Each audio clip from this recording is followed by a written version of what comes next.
Hi guys, இன்றைக்கி நம்ம பார்க்க போகிறது 75,000 பயிர் கடன் தள்ளுபடின்னு முதலமைச்சர் ஜோசப் விஜய் அறிவிச்சிருக்கிறாரு.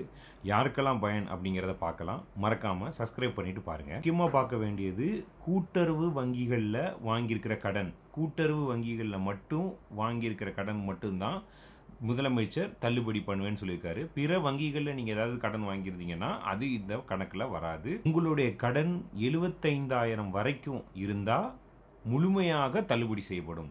அப்புறம் உங்களுடைய கடன் 75,000லேருந்து 1,00,000 வரைக்கும் இருக்குன்னு வச்சுக்கலாம். நீங்கள் வாங்கியிருக்க பயிர் கடன் வந்து 75,000லேருந்து 1,00,000 வரைக்கும் இருக்குது அப்படின்னா அதிகபட்சமாக 75,000 ரூபாய் உங்களுக்கு தள்ளுபடி செய்யப்படும். பீரியடில் கடன் வாங்கினவங்களுக்கு தள்ளுபடி செய்யப்படுங்கிறதையும் தெளிவாக சொல்லியிருக்கிறாங்க. மே 1ஆம் தேதி 2025 இருந்து பிப்ரவரி 28, 2026, அதாவது இந்த ஆண்டு பிப்ரவரி 28, 2026ஆம் தேதி வரைக்கும் யாரெல்லாம் கடன் வாங்கியிருக்கிறாங்களோ அவங்களுக்கெல்லாம் தள்ளுபடி பண்ணுறேன் அப்படிங்கிறத முதலமைச்சர் அறிவிச்சிருக்கிறாரு. மொத்தமாக 14,43,000 விவசாயிகள் இதன் மூலியமாக பயன்பெறுகிறாங்க அப்படிங்கிறத நம்ம தெரிஞ்சுக்கலாம்.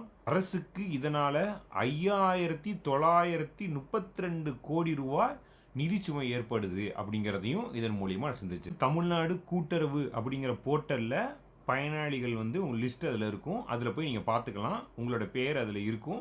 ஸோ அவங்களுக்கெல்லாம் தள்ளுபடி வழங்கப்படுது.